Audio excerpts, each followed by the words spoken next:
Ya, terima kasih untuk Kak Haliza sebagai moderator yang luar biasa pada kesempatan kali ini. Baik, saya buka ya. Bismillahirrahmanirrahim. Assalamualaikum warahmatullahi wabarakatuh. Alhamdulillah, Rabbi shrahli sadri wa yassirli amri wahlul 'uqdatam min lisani yafqahu qawli. Alhamdulillah, di malam hari ini mudah-mudahan kita semua dapat bersua di dalam acara webinar Bangkit dari Luka Dekat dengan Bahagia ya, yang disponsori oleh Ruang Pulih, Motivasi Center gitu ya, dan BKKBN dan juga banyak sponsor-sponsor lain yang turut mendukung di dalam agenda hari ini.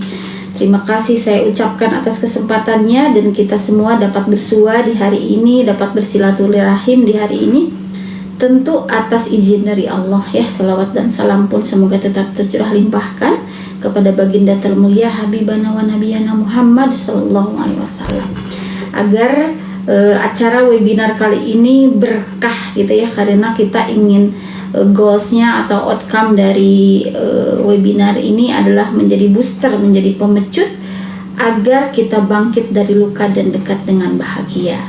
Nah, di sini sebelum dimulai nih, mungkin nanti boleh responnya di chat ya. Di sini apakah teman-teman di dalam semasa hidupnya pernah minimal sekali saja mendapatkan luka?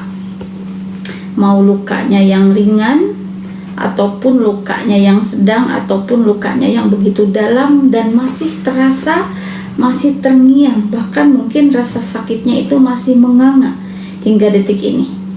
Sering, pernah, sering. Oke, pernah. Oke, silahkan ya. Oke, sering ya, pernah. Oke, silahkan. Sering, pernah, hilang timbul ya. Kayak apa nih hilang timbul? Pernah banget sampai sekarang. Sering ya. Dan banyak sekali komentar-komentar lainnya yang ini berarti goals atau outcome dari Ruang Pulih juga Motivasi Center mudah-mudahan kebermanfaatannya terasa ya, karena peserta pada kesempatan kali ini bahkan ulama pun menyampaikan bahwa tidak ada manusia di muka bumi ini yang sebetulnya tidak pernah terluka. Bahkan Maryam binti Imran pun pernah mengalami titik terendah di dalam hidupnya, namun dihibur oleh Allah lewat malaikat Jibril.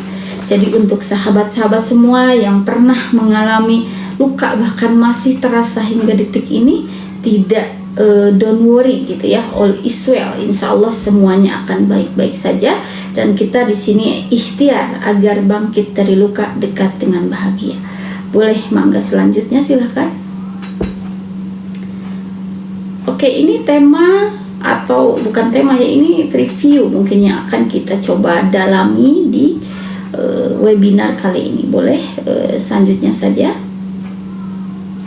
Nah, kok di saya agak-agak rumuk di saya agak-agak rumuk ya, gak jelas powerpointnya.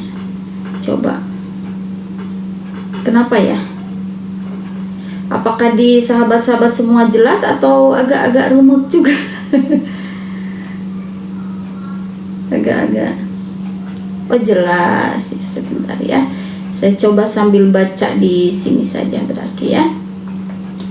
Oke, yang pertama, karena temanya di sini tentang self esteem, self compassion, yang endingnya kita akan mencoba cara-cara rumuk katanya. Masya Allah, sekarang udah agak jelas ya.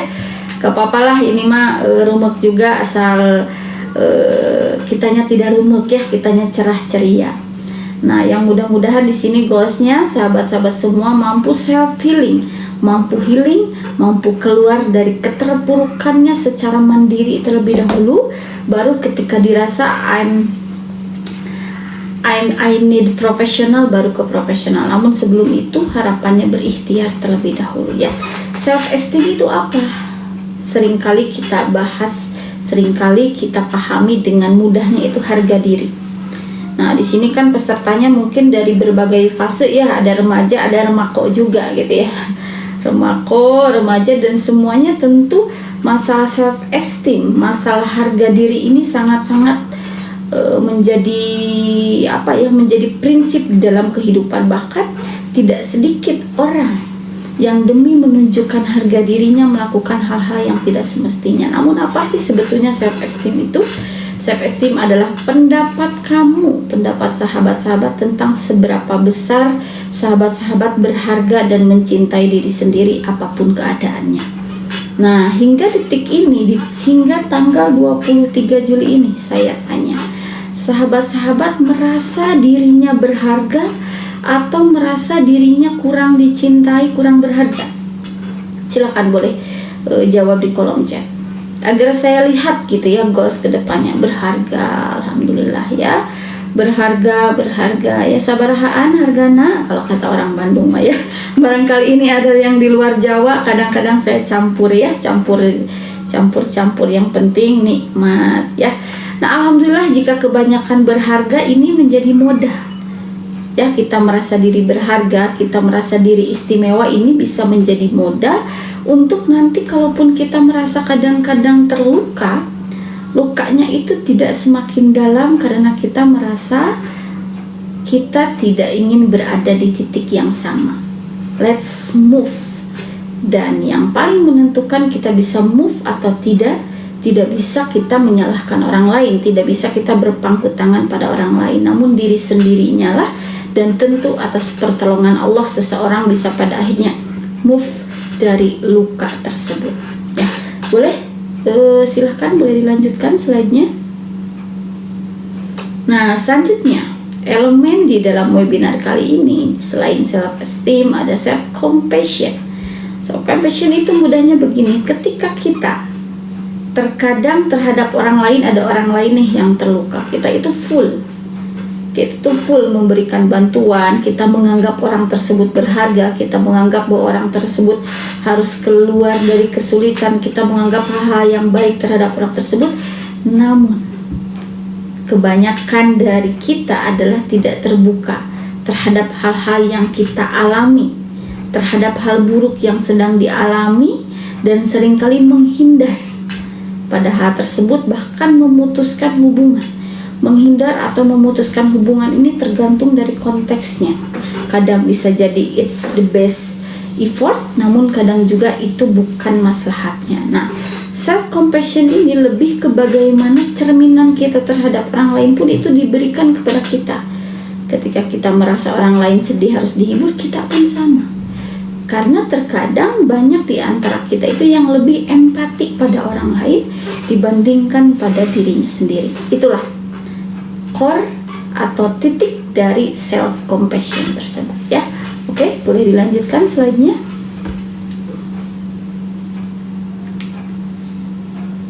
Oke. Selanjutnya adalah, nah ini baru kita masuk ke temanya luka. Sendiri memang sepi, tapi sendiri lebih berarti daripada bersama menimbulkan luka. Langsung nih pada dibikin status ya, sendiri memang sepi tapi sendiri lebih berarti daripada bersama menimbulkan luka. Nah, ini adalah ideal. Kondisi ideal memang ketika kita terluka kita bisa mampu sendiri terlebih dahulu, namun kita tidak bisa selalu dalam kondisi ideal. Misalnya, mohon maaf di sini jika teman-teman ada yang sudah berumah tangga dan kita menganggap bahwa ada something wrong di dalam diri pasangan kita, kan kita tidak selalu bisa memilih ini. Kadang-kadang saya menulis buku di Langit Kita Tinggi Tapi Kita Terbang Terlalu Rendah, ada judulnya Memeluk Derita. Kadang derita itu harus dipeluk karena tidak ada cara lain selain dipeluk ya. Kita tidak bisa keluar dari tersebut, kadang duri itu harus dipeluk karena kita tidak bisa keluar dari sana gitu ya. Maka sendiri itu adalah ideal, dan kita tidak bisa selalu sendiri. Bahkan banyak di antara kita yang masih bersinggungan dengan orang-orang yang memberikan luka tersebut. Udah tahu orang tersebut toksik, tapi kita berada di dalam lingkaran tersebut. Nah, bagaimana caranya kita mampu bangkit dari luka tanpa menyakiti diri kita ataupun menyakiti orang lain gitu ya, goalsnya. Mangga selanjutnya boleh dilanjutkan. Nah, dari ketiga elemen tersebut, ketiga elemen yang tadi disampaikan bahwa ada self esteem, kemudian self compassion, kemudian sekarang ada tadi baru kita masuk ke luka. Apa sih yang harus dilakukan? Kita ingin muncul self esteem yang sesuai ya, jangan terlalu tinggi juga, harga diri tinggi.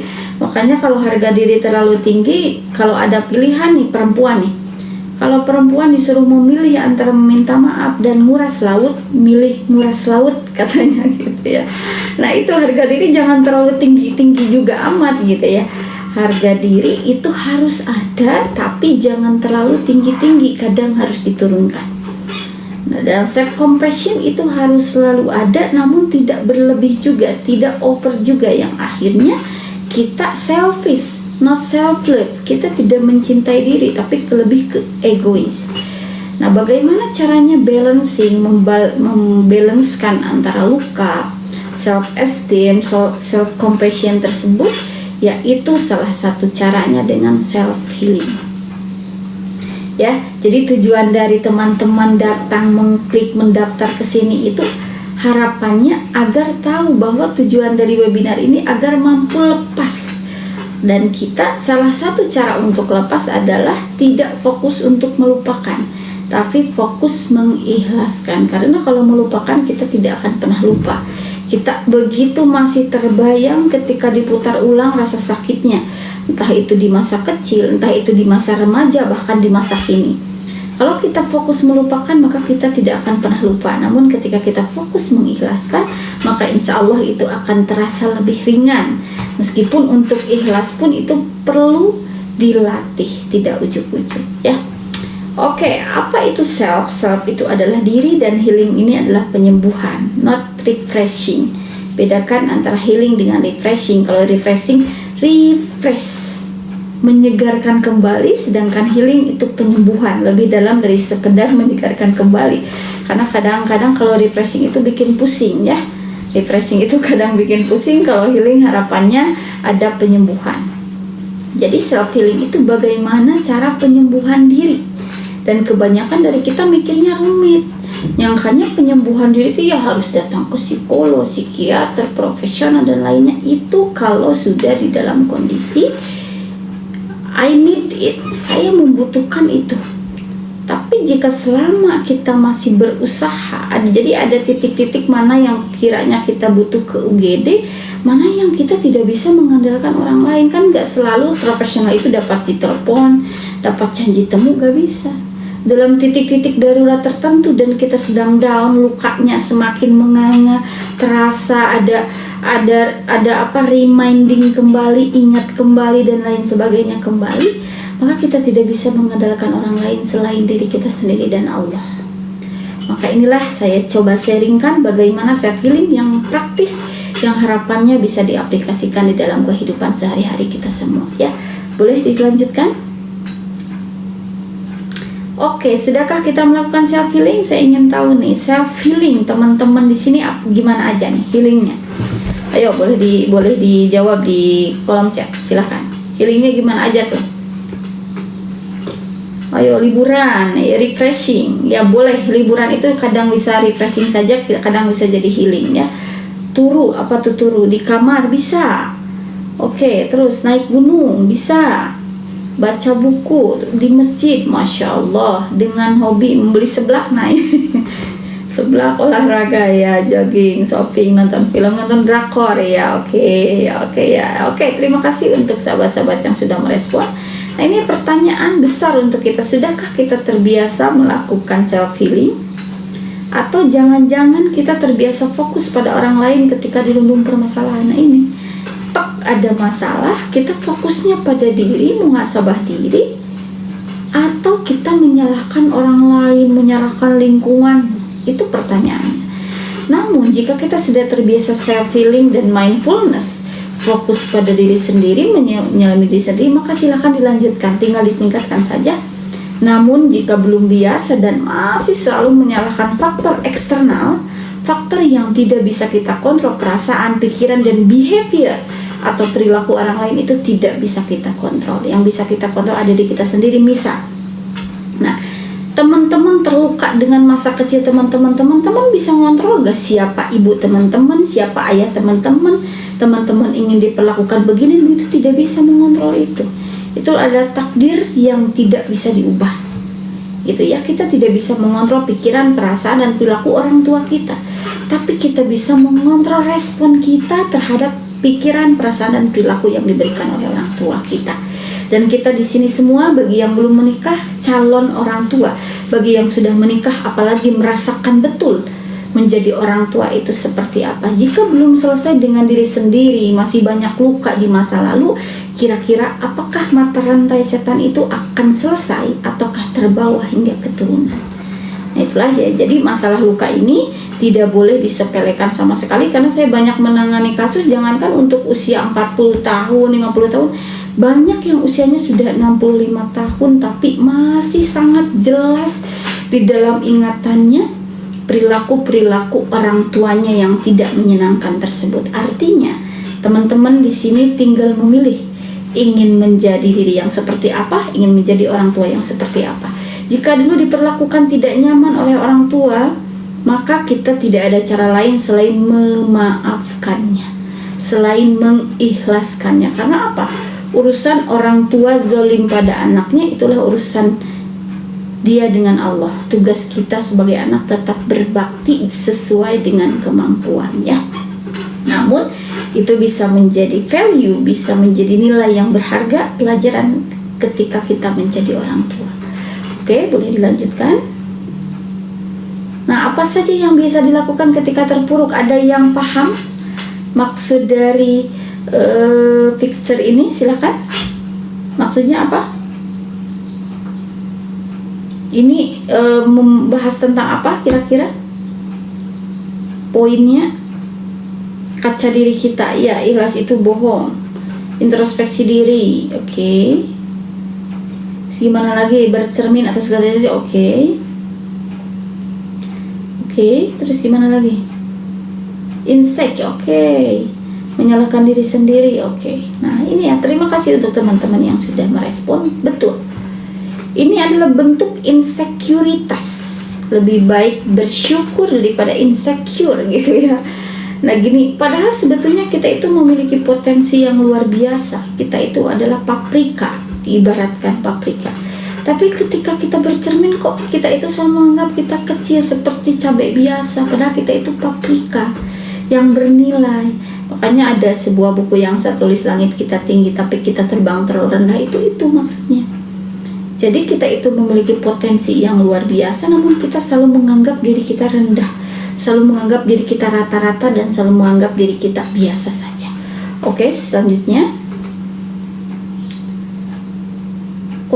Selanjutnya boleh.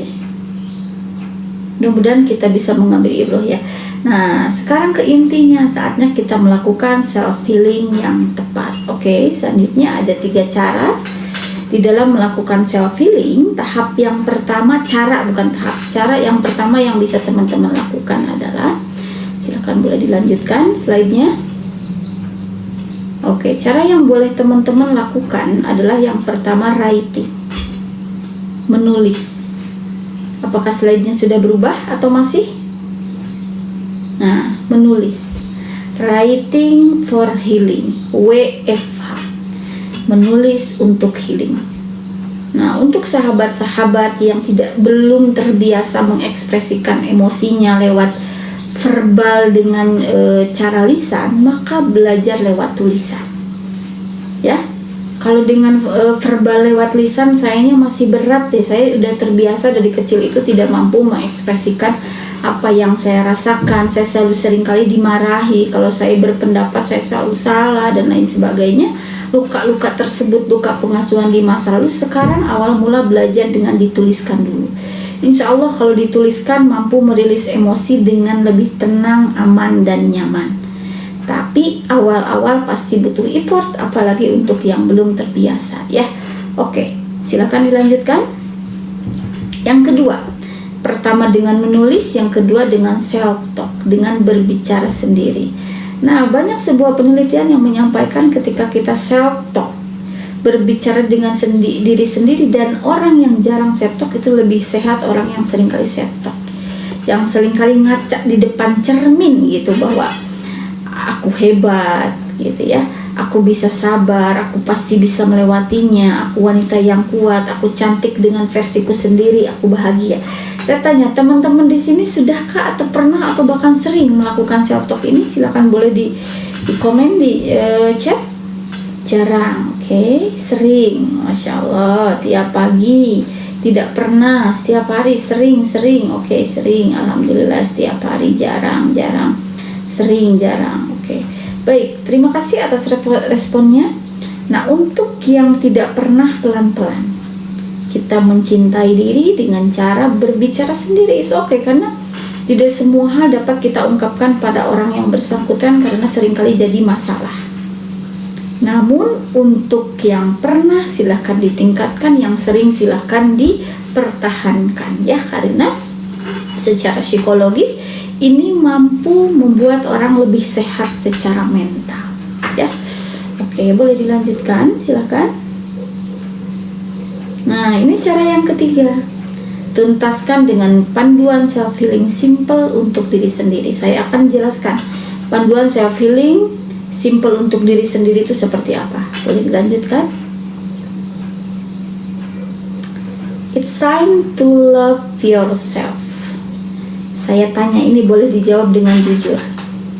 Pada dasarnya teman-teman ini seringkalinya di dalam pikirannya ataupun perasaannya ataupun perilakunya lebih baik fokus mencintai orang lain agar kita diterima, agar kita di-accept, agar kita punya teman, atau mencintai diri sendiri. Oke, mencintai diri sendiri. Oke, fokus love yourself. Opsi pertama, oh teman, berarti mencintai diri. Kadang, oke, love. Oke.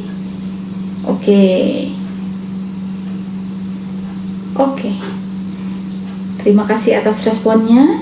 Enough. Oke, untuk teman-teman yang masih seringkali memfokuskan ketika ada problem itu fokus pada orang lain dan diri hancur, itu pelan-pelan persepsinya agak-agak distabilkan, agak-agak diseimbangkan pelan-pelan. Karena apa? Self love is not selfish. Mencintai diri bukanlah sebuah keegoisan. Bahkan ada sebuah penelitian bahwa orang yang sehat mental itu yang berani berkata tidak. Bukan orang yang selalu berkata yes tapi hatinya ngegermet, ngebatin gitu ya. Tapi orang yang berani berkata tidak sekaligus mampu mengungkapkan alasannya tanpa menyakiti orang lain ya. Oke, boleh dilanjutkan. Nah, ini yang simpel-simpel nih. Tadi betul ya, seperti yang disampaikan oleh sahabat-sahabat, minum kopi di pagi hari gitu ya. Kopi pahit itu bisa jadi obat. Makanya obat itu kadang pahit. Nah, karena kalau misalnya yang jadi penyakit itu permen yang manis gitu ya. Kadang-kadang ini kok ini hanya ini deh, kayaknya problem solvingnya deh, solusinya ini deh, tapi kok berat banget ya. Namanya obat memang pahit ya sahabat-sahabat semuanya. Yang manis itu permen, dan permen itu akan menjadi penyakit jika dimakan berlebihan gitu ya. Kemudian baca buku, kemudian menyiram tanaman, kemudian rebahan gitu ya, nonton TV, dengerin musik favorit, dan kemudian kita menikmati hari dan lain sebagainya. Itu adalah bentuk self love yang simple, tapi porsinya disesuaikan, porsinya seimbang. Bukan berarti seharian begini, kecuali jika teman-teman berada di titik di fase depression. Untuk yang di fase depression, jangankan untuk melakukan hal seperti ini, untuk melangkah pun berat, untuk membuka mata pun berat, membayangkan hari esok pun berat. Nah, tapi harapannya hal-hal semacam ini balancing dengan aktivitas kita ya. Oke, selanjutnya.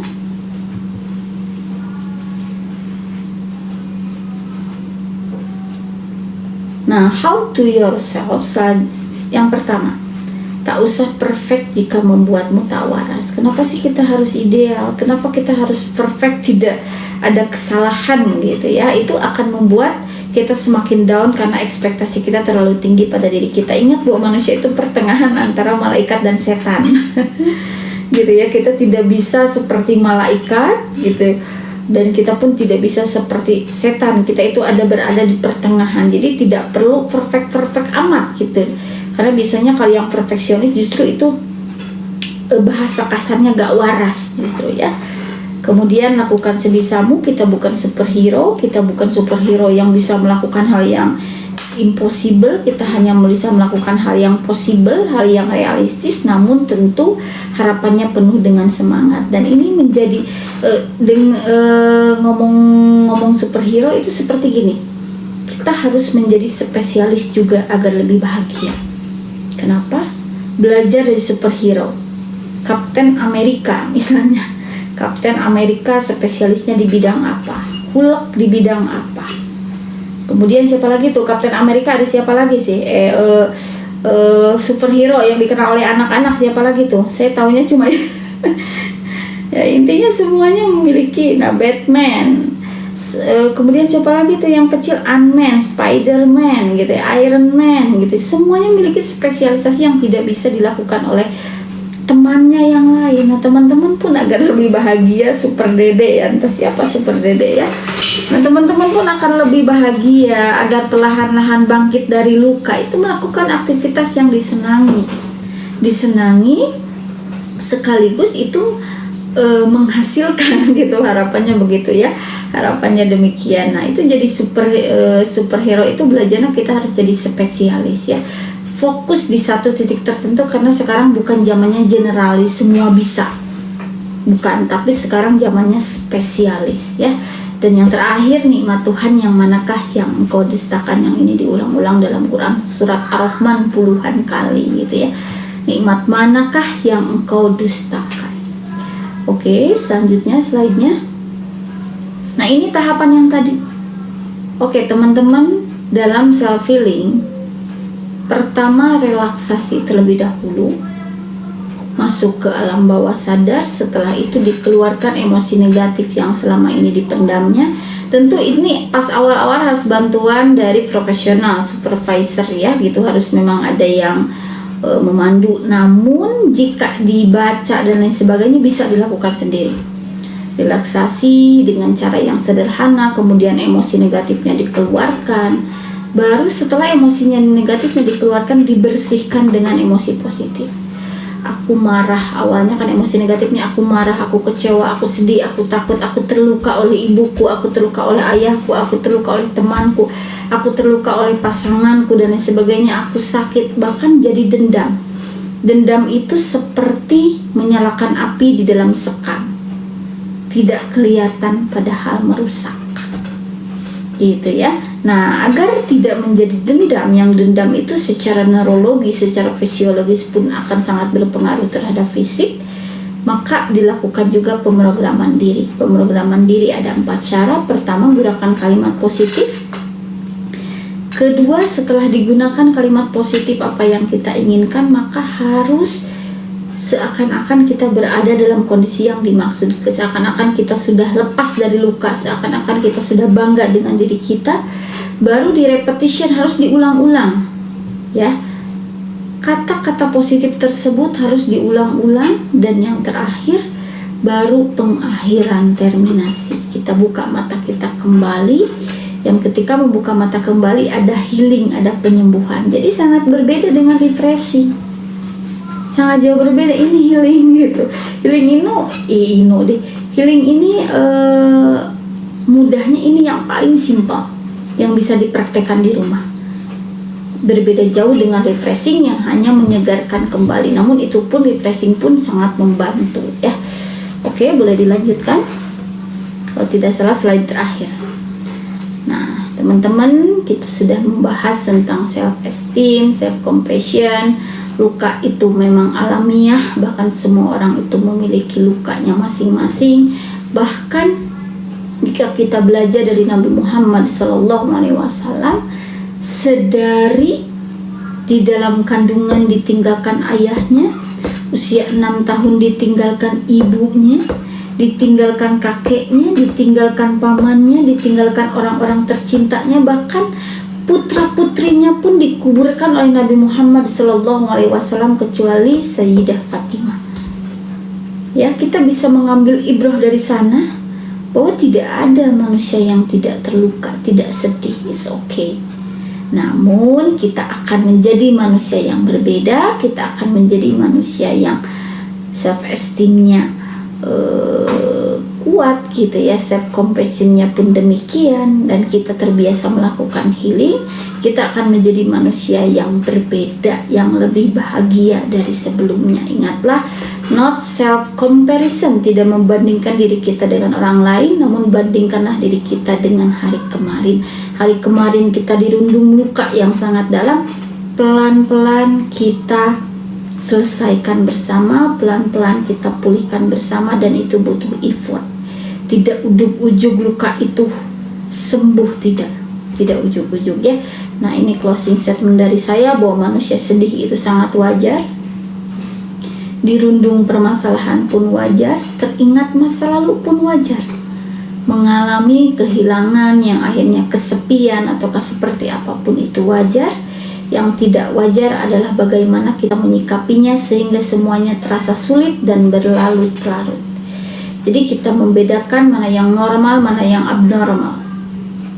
Ketika seorang mendapatkan musibah, itu normal, mau dia profesinya psikolog, psikiater, ustadz atau siapapun, nangis jerit-jerit itu normal. Tapi kalau sudah berselang waktu 6 bulan, 1 tahun masih terngiang-ngiang, baru itu sudah masuk ke trauma ya.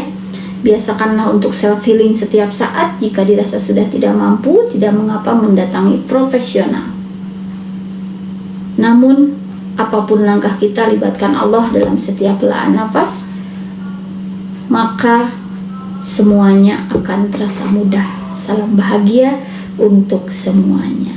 Nah, itu saja mungkin barangkali dari saya. Boleh selanjutnya yang terakhir, silahkan untuk teman-teman yang mau silaturahim lewat media sosial pun boleh di akun @ambu consulting and healing center, healing channel, betul itu healing channel, dan boleh di akun pribadi saya. Salam silaturahim, salam bahagia, salam bangkit dari luka, dekat dengan bahagia.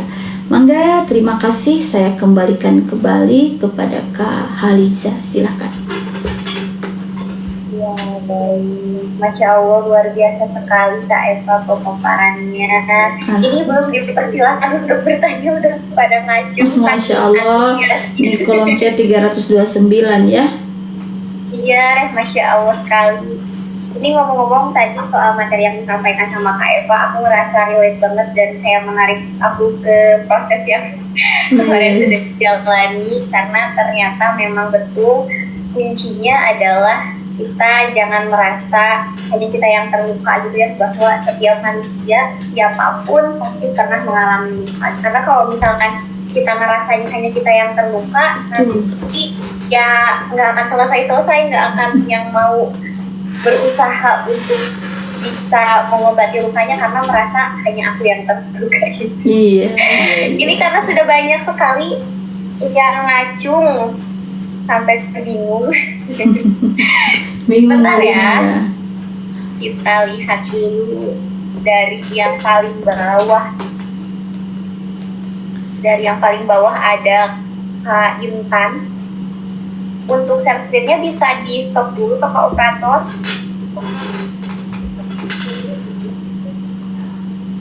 Baik. Kakak Intannya bisa on cam tidak? Oke, sementara menunggu Kak Intan on cam, boleh ke Kak Hendra dulu dari Mataram. Ya, silakan Kak Hendra. Halo, baik, terima kasih untuk Kak Haliza atas kesempatannya. Kak, aku mau ucapin dulu selamat Hari Anak Nasional buat anak Indonesia. Oke, Kak, aku mau tanya Kak, aku tuh ada teman Kak, dia itu setiap diajak ngomong itu selalu gak fokus Kak. Bahkan ketika aku anak ini kalau ketemu secara langsung itu dia sifatnya berbeda Kak, daripada dia di virtual Kak. Contohnya itu kayak di WA itu dia orangnya tuh have fun gitu kak. Tapi kalau udah ketemu langsung itu dia berbeda kak dari dunia dia yang virtual gitu kak. Cuman pernah tanya sih kenapa gitu, kenapa di virtual beda, di secara langsung itu berbeda kak. Itu sih faktor dari orang tua kak. Cuman yang ingin aku tanyain apa sih kalau dalam ilmu psikologinya seseorang tuh bisa seperti itu kak. Gitu kak. Oke, baik. Boleh langsung jawab saja. Oke, baik. Tadi mohon maaf saya agak ini pas di awalnya. Usianya berapa ya kak ya? Dia masih usia 17 tahun kak. Oh, remaja ya. Oke ya. Oke, untuk usia sudah masuk ke remaja, sebetulnya 17 tahun itu remaja. Kalau 19 hingga 22 itu mau remaja akhir gitu ya.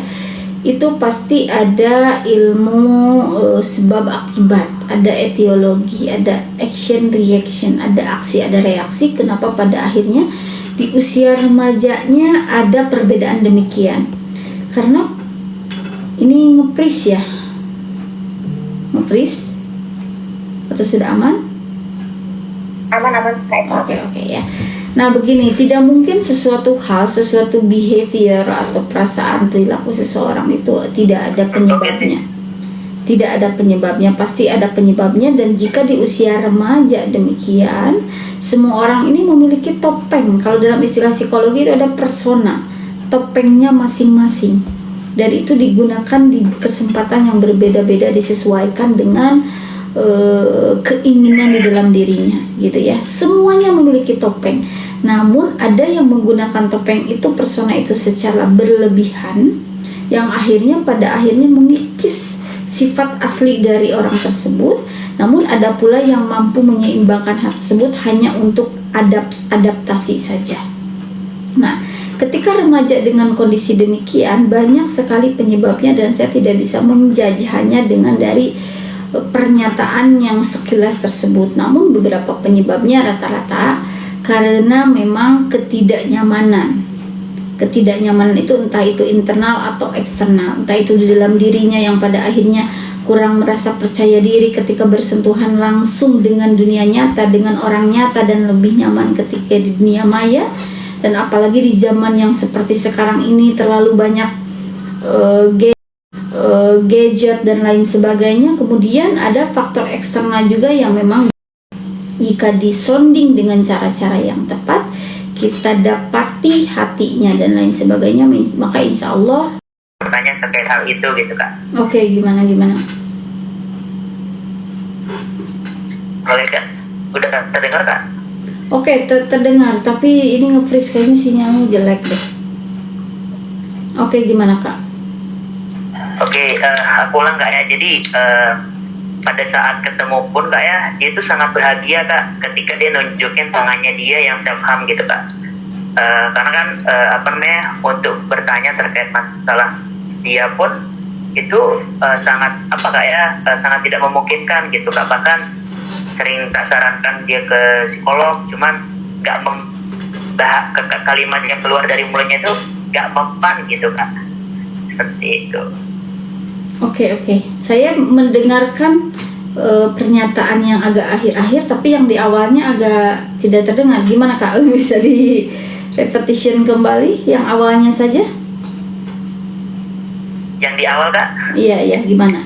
Apanya yang diperlihatkan itu? Jadi yang diperlihatkan itu self harmnya kak. Dia garis-garis yang ada di tangannya itu kak. Gitu. Dan dia nggak pernah dan nggak ngerasain yang namanya sakit tuh nggak kak. Itu cuma banyak, yang kalau kita orang normal ngelihatnya itu kan kayak nggak wajar gitu kan. Oke, jika sudah pada tahap demikian, saya menyarankan ini sudah masuk ke langkah darurat. Karena apa? Karena memang untuk tipikal yang demikian, kenapa dia tidak merasakan sakit? Karena dia nyaman, dia memindahkan rasa sakit di dalam pikiran dan perasaannya ke hal tersebut, gitu ya. Dia memindahkannya ke sana. Apakah saya masih nge-freeze ini Kak Haliza? Udah jelas kayak Pak, aman. Oke. Jadi memindahkan, semisal ada Orang remaja yang suka potek-potekin kuku sampai berdarah, itu pun sama, memindahkan rasa sakitnya pada hal demikian. Nah nanti kalau kata orang Sunda itu baal. Ya tentulah sakit tetap kalau sudah sadar, kalau sudah berada di dalam ambang kesadaran tertentu ya tetap sakit. Cuman saat itu dia nikmat terhadap hal tersebut, dan itu tidak bisa dibiarkan jika sudah masuk ke percobaan bunuh diri. Demikian self harm. Ya, itu saja mungkin Kak. Wallahu a'lam bishawab. Oke, baik. Terima kasih Kak Eva, jawabannya sudah cukup ya Kak Hendra. Oke. Selanjutnya untuk pertanyaan kedua, boleh dari Kak Resti dari Aceh, persilakan. Baik, sebelumnya terima kasih atas kesempatannya, moderator. Di sini saya izin bertanya, yaitu 2 pertanyaan saja. Yang pertama, bagaimana cara mengintegrasikan self-compassion ke dalam rutinitas harian untuk meningkatkan kebahagiaan?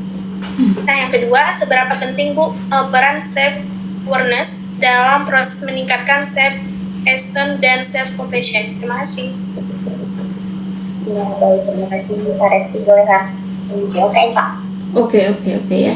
Jadi di kehidupan sehari-hari self compassion ini kan seringkali misalnya kalau ada problem, kita lebih baik kita yang sakit dibandingkan dengan orang lain. Karena kita ingin diterima, kata kita ingin di-accept, kita tidak ingin kita tidak ingin, kita takut ditolak, kita takut kecewa dan lain sebagainya. Akhirnya lebih banyak mementingkan orang lain dibandingkan diri sendiri. Ini mulai dari hal kecil saja. Dengan siapa kita terbiasa berinteraksi, maka belajarlah untuk asertif. Asertif itu apa? Kita mengeluarkan pendapat kita, pikiran kita, perasaan kita tanpa menyakiti orang lain, dan itu butuh dilatih. Kalau tidak dilatih, biasanya orang itu, kalau kata orang Sunda mah ngacablak gitu ya, tidak segan untuk menyakiti orang lain. Nah itu dalam kehidupan sehari, dengan siapa nih kita berinteraksi, dengan orang tua kah, dengan teman kah, maka cara dalam kehidupan sehari-harinya itu kita harus memilih mana nih yang harus didahulukan. Kondisi tertentu ini kayaknya orang lain deh yang harus didahulukan, dan dalam kondisi tertentu ya kita yang harus didahulukan gitu ya. Kita pun kan ada memang tidak boleh menyakiti orang lain juga gitu ya, kalau dalam kehidupan sehari-hari mudahnya demikian. Nah kemudian tadi ya pertanyaan terkait bagaimana self awareness, self esteem, self compassion, menyeimbangkan atau gimana. Awareness ini kan kesadaran. Ibarat seseorang melakukan kesalahan, dia tidak akan berubah kalau sadar pun enggak. Seorang suami yang selingkuh gak akan berubah kalau sadar itu salah pun tidak. Seorang orang tua yang memaki-maki anaknya kalau anaknya salah, tidak akan ada awareness, tidak akan sadar kalau tidak akan change atau berubah kalaupun sadar pun tidak. Jadi kesadaran ini adalah di batas tahap awal, yang itu menjadi modal yang pada akhirnya jika muncul kesadaran terhadap diri, kesadaran untuk pada akhirnya harus self love, harus mencintai diri, maka self esteem, self compassion itu adalah efek, insya Allah itu akan mengikuti. Itu hanya sebuah istilah saja sih. Pokoknya kalau sudah selesai dengan diri, sudah mampu mengekspresikan diri tanpa menyakiti diri. Jadi kalau dipendem itu menyakiti diri, tidak diekspresikan, dan diekspresikan itu bukan selalu pada orang yang bersangkutan. Tidak, saya sudah menyampaikan ada 3 cara tadi, dengan menulis, dengan self talk, dengan healing yang mudah itu tidak selalu harus disampaikan. Nah jika itu sudah selesai, insya Allah harga dirinya seperti apa, self compassionnya pun seperti apa ya. Wallahu a'lam bishawab. Mangga selanjutnya. Dan terima kasih Kak Eva, sudah cukup ya Kak Resti untuk jawabannya. Selanjutnya mangga dipersilakan pertanyaan dari Kak Wayan dari Sumatera Selatan. Mangga dipersilakan. Ya, terima kasih moderator atas kesempatannya. Saya izin tanya kepada Kak Eva. Baik. Pertanyaan saya ada 2, yaitu bagaimana teknik-teknik self compassion seperti self kindness dan common humanity dapat diimplementasikan dalam terapi untuk meningkatkan self esteem. Selanjutnya, bagaimana pendekatan berbasis bukti seperti CBT atau Cognitive Behavioral Therapy dapat digunakan untuk bersamaan meningkatkan self-esteem dan self-compassion. Terima kasih Kak Eva. Oke, saya coba jawab yang kedua dulu ya, yang ingatnya CBT ya. Oke ya, Cognitive Behavior Therapy. Jadi ini fokus ke behavior dan juga fokus ke kognitif, fokus pada proses mental. Pada proses mental yang terjadi pada diri individu. Ini adalah dua terapi yang saling beriringan ya, saling beriringan. Tadi yang pertama apa Kak? Kak, mohon maaf. Ya, Yang izin pertama gimana? bacakan ulang. Biar saya Iya, langsung gitu jawabnya. Iya. Tanya pertama itu bagaimana pendekatan berbasis bukti seperti Berbasis CBT. apa? CBT. CBT, oke. Bukti. Ya, Cognitive Behavioral Therapy agar dapat digunakan secara bersamaan untuk meningkatkan self-esteem dan self-compassion. Oke, nah gini ya, setiap permasalahan yang datang, setiap misalnya klien yang datang ini memiliki permasalahan yang berbeda-beda. Ada yang titik, misalnya titik yang perlu di reframing, ada titik yang perlu di reprogramming, ada titik yang perlu dirilis kembali, dirilis emosinya di dalam titik apa. Misalnya tidak semua di dalam hal harga diri, karena harga dirinya sudah cukup kuat. Tidak semua di dalam hal self compassion, karena itu sudah cukup kuat. Namun jika hal itu terjadi, tentu itu bisa pakai CBT, Cognitive Behavioral Therapy. Bagaimana caranya agar efektif? Itu sangat efektif karena step by stepnya sangat jelas dan sangat panjang sekali. Jadi rata-rata untuk yang pakai CBT itu digunakan misalnya di sesi ketiga. Sesi pertama hingga sesi kedua itu konseling terlebih dahulu, baru sesi ketiga CBT, atau sesi pertama konseling, sesi kedua pakai terapi lain, sesi ketiga CBT tahap pertama, CBT tahap kedua. Jadi CBT itu sangatlah panjang karena itu adalah proses mental yang memang dirasakan oleh individu yang akhirnya bagaimana goalsnya tercapai.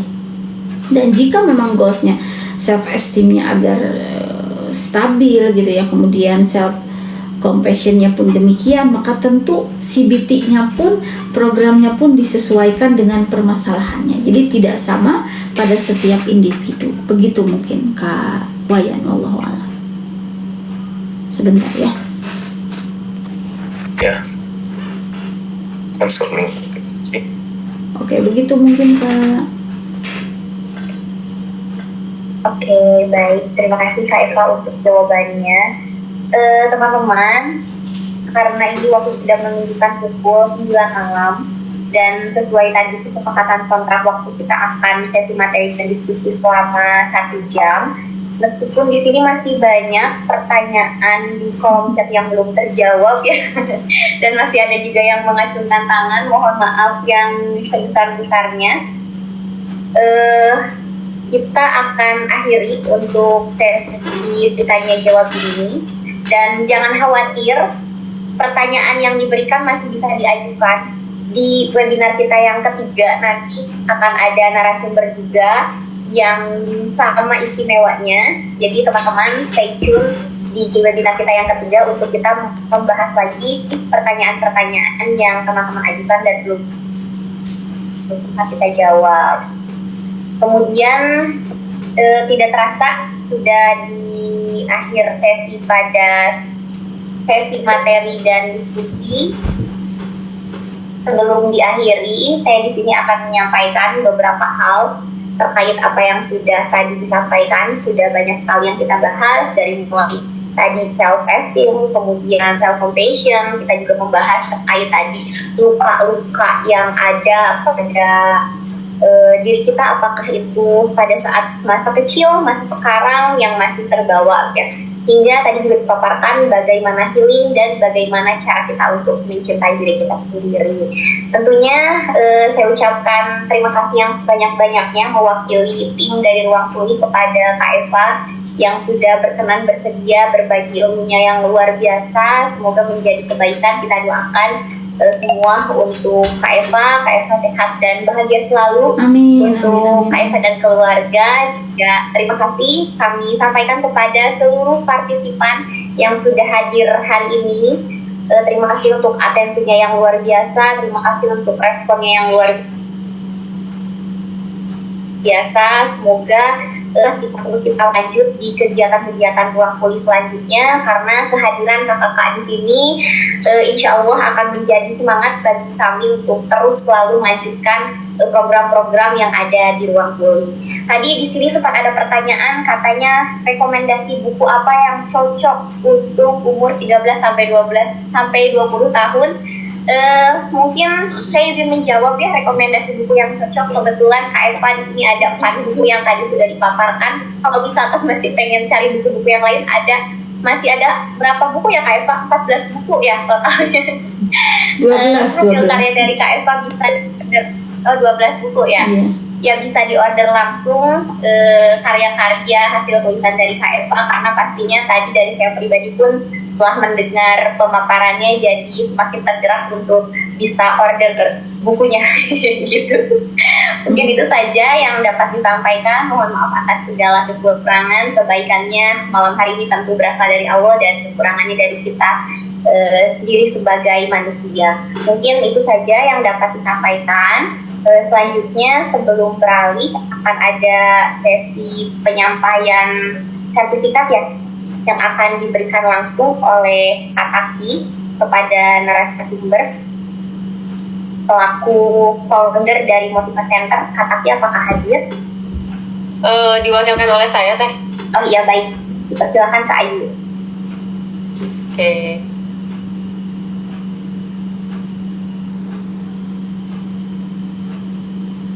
Oke, ini sertifikat webinar Ruang Pulih akan kami berikan dari Motivasi Center dan juga Ruang Pulih kepada Kak Eva Nurkhofifah.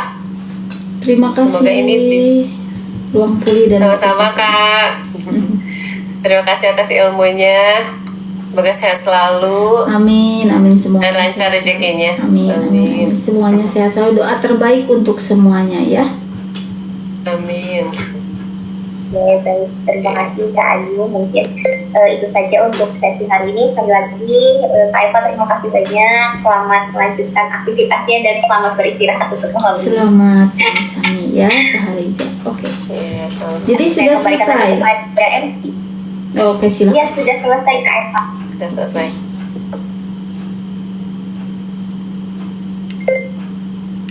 Oke, saya izin live ya kepada semuanya, sehat-sehat selalu semuanya ya. Mangga, assalamualaikum warahmatullahi Iya Kak, terima kasih banyak. Sama-sama. Terima kasih. Memborong, ayo di rumah ke saya gitu.